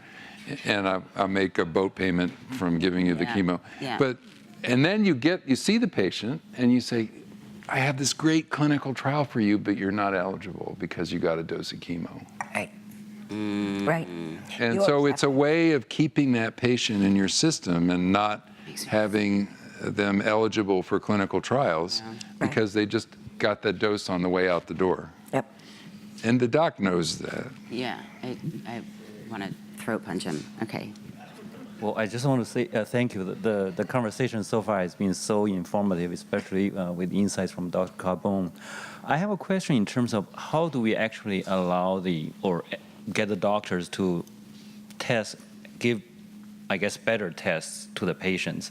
Like, for example, we had to pretty much argue for ourselves or for her. Yeah, I heard that story. That's pretty remarkable. And to get tested, both liquid biopsy and also tissue biopsy, and also through with more genes in a panel. But it was not easy. I mean, it was not something that the doctor would say, oh, we'll just do this for you. So it went from 3 gene tests to 4 gene, and finally to about 100 gene. And we know there's better panels out there. I mean, obviously there's, it's probably a common story. There's no guarantee. There are people whose tumors do not have anything that we can target. But you should have at least the ones that are mentioned in the NCCN guidelines, the National Comprehensive Cancer Network. And this is an online resource. It tells you a list of genes that are, and then even that's not complete. So the second opinion space is a perfect, if you go to an academic medical center to a lung cancer specialist and say, is this testing adequate or not? Now, the fact is that if your tumor has a KRAS G12C mutation, it's highly unlikely to have another driver. It's very rare for it to have an ALK fusion and a K12 or an EGFR and a codon 12. But, informing yourself about what genes should be tested for and insisting on it is very important, and that's part of that advocacy thing. Yeah. And I want to just they are. touch on the blood biopsy thing a little bit. So historically, the gene analyses were done by taking a little piece of tumor tissue and then extracting DNA and doing the sequencing on that. But it has been found, and Stanford actually has been one of the leaders in studying the circulating DNA. Who was the one that was getting the circulating DNA analysis? Yeah. With Max Dean there is the guy that really is pushing that. But the fact is that the circulating DNA analysis does sometimes detect mutations, but it only detects it about 2/3 of the time. Even if there's truly a mutation in the tumor, and it's metastatic disease, you detect it about 2/3 of the time. If it's small volume disease or if it's in the brain only, it's less than that. And I find very often docs will do a blood test, it'll be negative, and they'll just go on to chemo. I think it's super important, especially if you're Asian, never smoker, you have a high probability of a driver mutation, that you do larger gene panels and you insist before starting that you have a decent panel done. Foundation is an excellent panel and generally correct, though I've had them be incorrect as well. And I've had patients who have a negative analysis, and then the tumor grows a little bit and you can get a better quality biopsy. And then I'm thinking of a patient of mine that had a negative 50 gene analysis at MD Anderson, and then we re-biopsied it a few months later and did it ourselves, and she had an ALK fusion. And she had a fantastic response to alectinib, and including complete resolution of brain mets. Wayne? Hi. So what do you think should be the best practice regarding biopsies and genetic testings? For example, my wife, when she took her biopsy that was available at diagnosis was sent to Foundation and at PAMF, and it came back negative, right? They couldn't find anything. But that was Australia did. And then so she proceeded to chemoradiation. Yeah. So it wasn't until 9 months later at progression Several times biopsied and nothing come of it. And then they sent out some of the biopsy to other hospitals and didn't have enough tissue. Yeah. They said, and the first biopsy actually said that they didn't have enough tissue. Is what the problem was that there's not enough tissue. Yeah. But how could that possibly be? How could you not get enough tissue? You have a 1-pound tumor. How is that possible? Well, it's a long discussion. It could be 3 hours in itself. Yeah. But the bottom line is, not only is lung cancer different from breast cancer, but everyone's lung cancer is different from everyone else's lung cancer. And it's really difficult to say specifically what the issues are in every case until you really get all the information from the case together.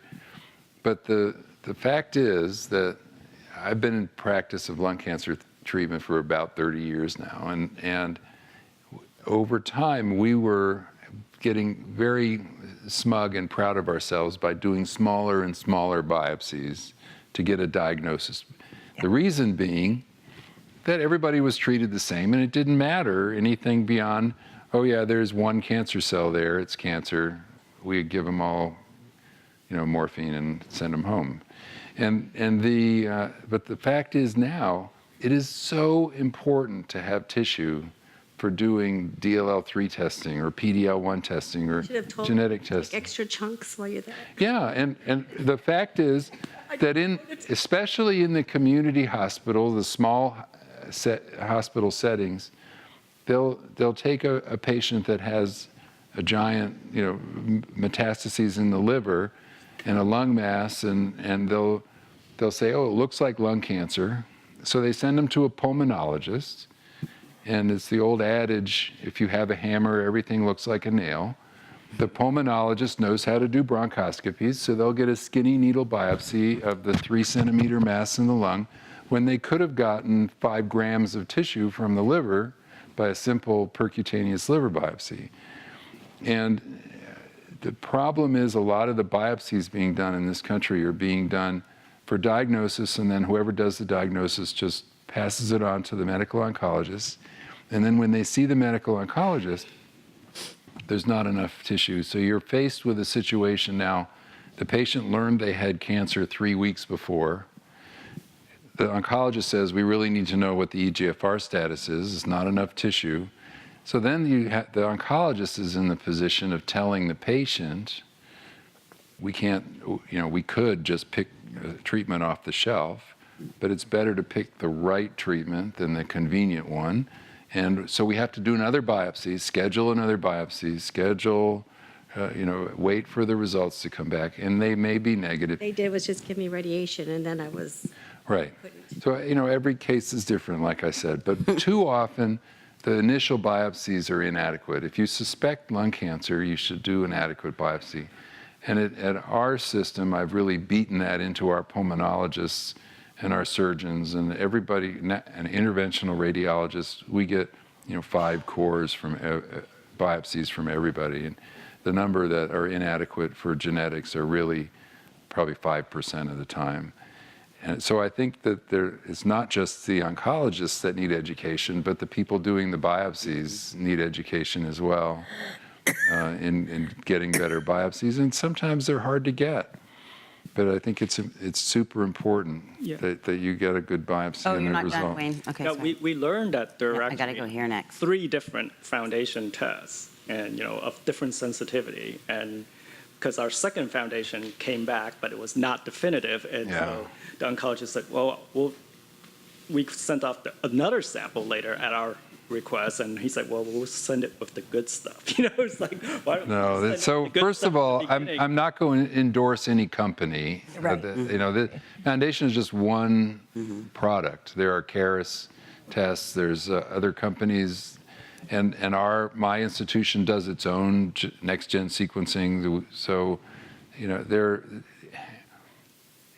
the only thing that's important to know is that this is complicated stuff.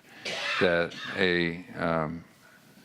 this DNA testing is highly sophisticated, that there's different ways of looking at it, and just because one test is negative doesn't mean it's truly negative all the time, and that blood tests are not quite as good as the tissue tests. And then you just have to rely on, I think if you get the best way to really judge if you've had an adequate analysis is just get a second opinion from a lung cancer specialist and have them review all the data. There is a danger to getting too many second opinions or to getting, retesting done too many times and then just delaying treatment. But I think that getting at least one second opinion at a truly specialized lung cancer practice is a specialist, not. Don't go. Is a way of assuring yourself that what needs to be done has been done. Yeah. Go ahead. All right, so I got 2 questions. The first is, can you say a few words about maintenance? So if suppose you're currently clear of evidence of disease, or if you're currently stable, is there anything we could do to make this status to last as long as possible? Yeah.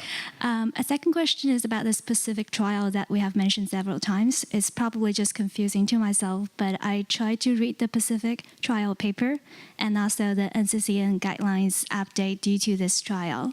But it's unclear to me, what if you have a mutation? Right. And then you're at 3B, and then after the chemo radiation, Right. do you still go with 2 years of atezolizumab or not? Those are really excellent questions. You said you were a stem cell researcher at But Stanford. not in this right subject. So maintenance therapy. So maintenance chemotherapy is commonly used with pemetrexed.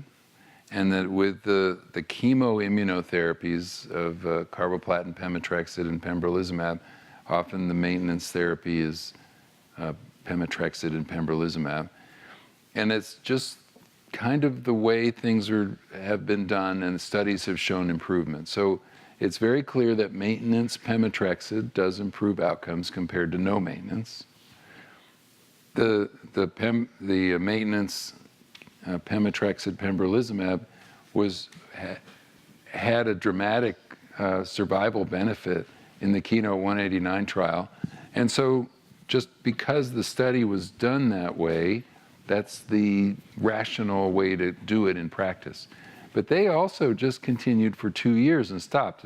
What's the rationale for 2 years versus 3 years versus 4 years? The data aren't there.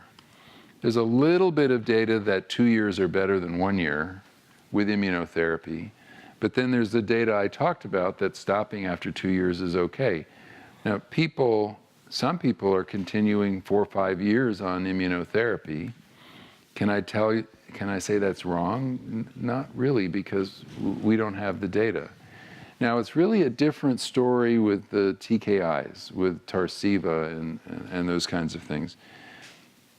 It's generally accepted in its personal experience that if you stop a TKI, the tumor will come back.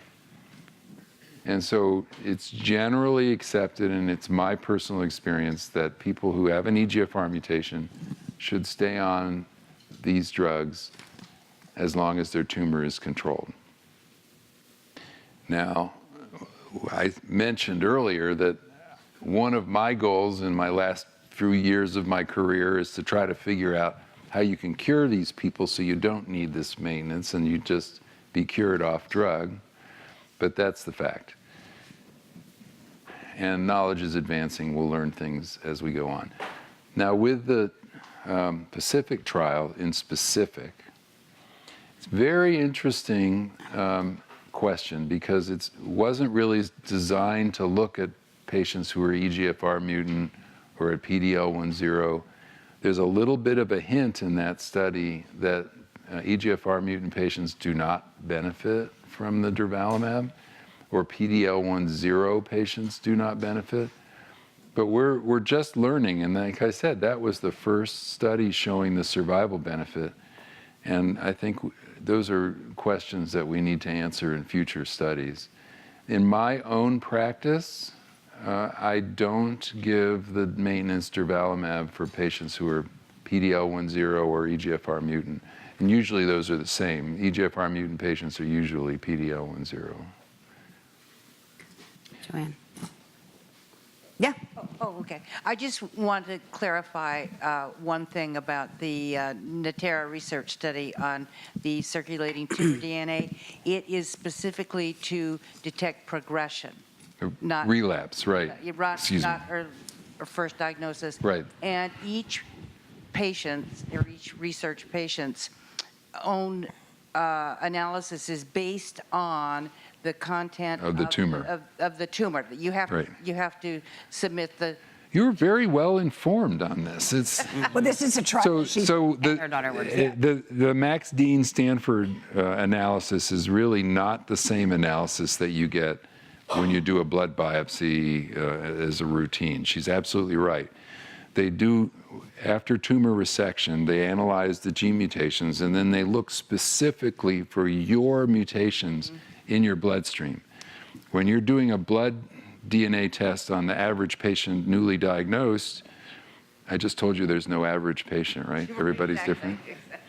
But when you have a new patient with metastatic disease and you do a blood biopsy, they don't know what the mutations are ahead of time, so they're just surveying things. And it turns out that it's much more sensitive if you know what you're looking for than if you don't. And so in that case, what happens is they look for the recurrence of those specific mutations in the bloodstream after surgery, and that's highly correlated with the tumor coming back. That's a different use of the circulating tumor DNA. You're exactly right. As much as I'd love to continue, do you hear it? We've run out of time. Yeah, we have run out of time, and I want to make sure to get all my thank yous in, especially to Dr. Carbone for coming all the way out here from Ohio to have a sit down with us tonight. So big thank you to Dr. Carbone. Thank you. Thank you all for coming. I'm going to just really quickly go over a couple of housekeeping items.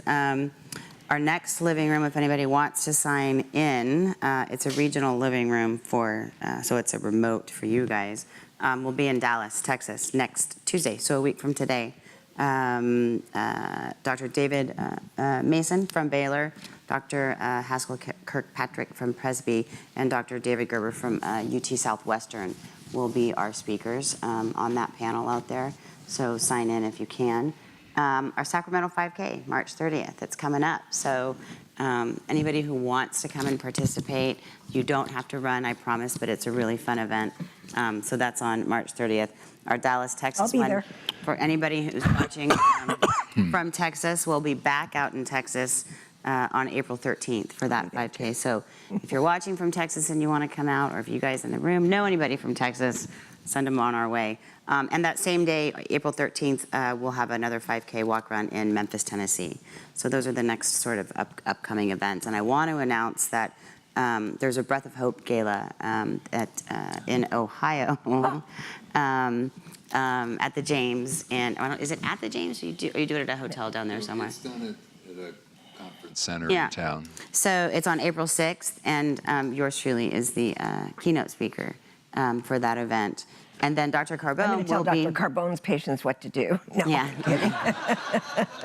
No, it was this foundation, the Breath of Hope Yeah. Foundation, was started by this patient who inspired that 40-foot painting in our cancer that's center. great. Annie Cacciato, who is still without evidence of disease now at 5 years post-diagnosis.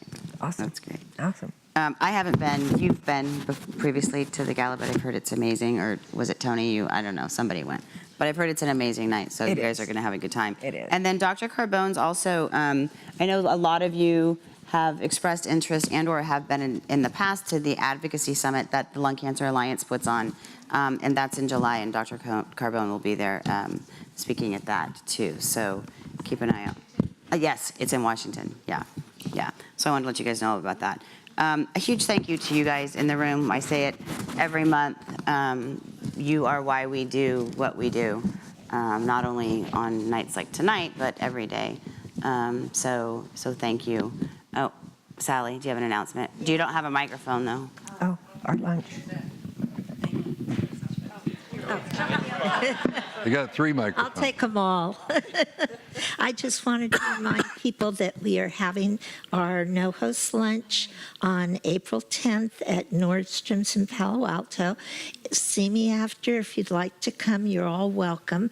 And give me your email address so I can add it to our list. And Tina and I organize these, so I hope a lot more of you will come. We have about 14 people right now. It's for caregivers and survivors. Thanks, Sally. Thank you to Peninsula Television once again for coming out every month right around 2:30. So they get here long before you guys show up to set all this up, and then they stay long after you leave to break it all down. So huge thank you from us to them, Peninsula Television. If you open those doors, it looks like a television station in right. there. It's I know. amazing what they do. Thank you to the Office Bar and Grill. We had sliders and mac and cheese tonight, so we changed it up a little bit from our regular pasta night. You're welcome. And then, of course, a huge thank you to all of our sponsors. Without their support, we wouldn't be able to bring this to you. So Bristol Myers Squibb, Lilly, Novartis, Genentech, Merck, Astellas, Celgene, Tesaro, Takeda, Medtronic, Boehringer Ingelheim, AstraZeneca, and AbbVie. Huge thank you to them for supporting and believing in this program. I believe there is dessert on the dessert table, so everybody please enjoy. And I'll see you next month, if not before.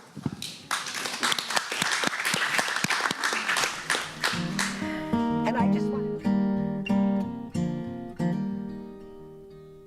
Oh, I'll be brave if you're brave. I'll be brave, but only if you're brave.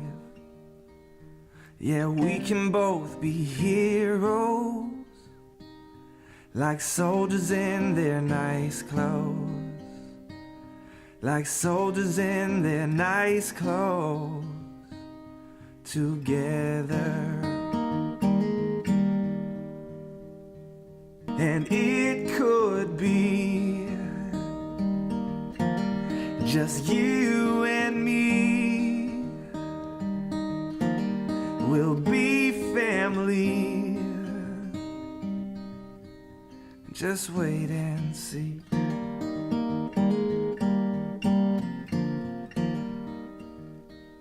So I will fight if you'll fight. Yeah, I will fight, but only if you'll fight.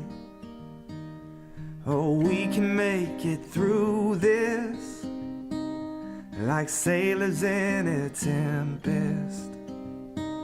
Like sailors in a tempest together. And it could be just you and me.